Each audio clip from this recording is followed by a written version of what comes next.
మద్యం పైన ఆదాయం అంటే ప్రజల రక్త మాంసాలతో వ్యాపారం చేయడమే అని చెప్పి జగన్మోహన్ రెడ్డి గారు 2019 ఎన్నికల్లో చెప్పిన విషయాన్ని గుర్తు చేస్తా ఉండా.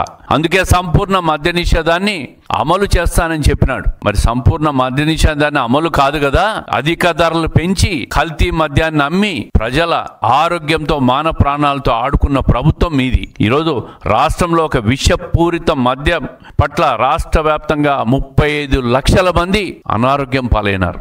మీ పుణ్యమా అని, మీ ప్రభుత్వంలో జరిగిన కల్తీ మద్యం పుణ్యమా అని చెప్పి 35 లక్షల మంది అనారోగ్యం పాలైపోయినారు. మద్యంతో రాష్ట్రం అంతా కూడా ఒక కల్తీ వ్యాపారం చేసినాం. మద్యం, కల్తీ మద్యానికి ఒక మూల విరాట్ మాజీ ముఖ్యమంత్రి జగన్మోహన్ రెడ్డి గారు అనే విషయం స్పష్టంగా ప్రజలకు తెలియాల్సిన అవసరం ఉంది.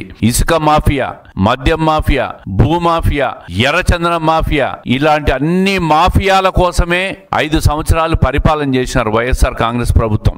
అందుకే ఈ రాష్ట్రం ఈరోజు ఆర్థికంగా చితికిపోయి ఆదాయం లేక రాష్ట్రాన్ని అన్ని రకాలుగా కూడా నాశనం చేస్తే దాన్ని గాడిన పెట్టేదానికి ఈరోజు చంద్రబాబు నాయుడు గారు చేస్తున్న కష్టం ప్రజలందరూ కళ్ళతో చూస్తూ ఉన్నారు. అభివృద్ధి అన్నా, సంక్షేమం అన్నా ఒక తెలుగుదేశం కూటమి ప్రభుత్వంలోనే. దానికి చంద్రబాబు నాయుడు గారు ఒక్కరే ఒక సమర్థవంతమైన నాయకుడు అని చెప్పి ప్రజల్లో విశ్వాసం, నమ్మకం కూడా వస్తూ ఉంది ఈరోజు.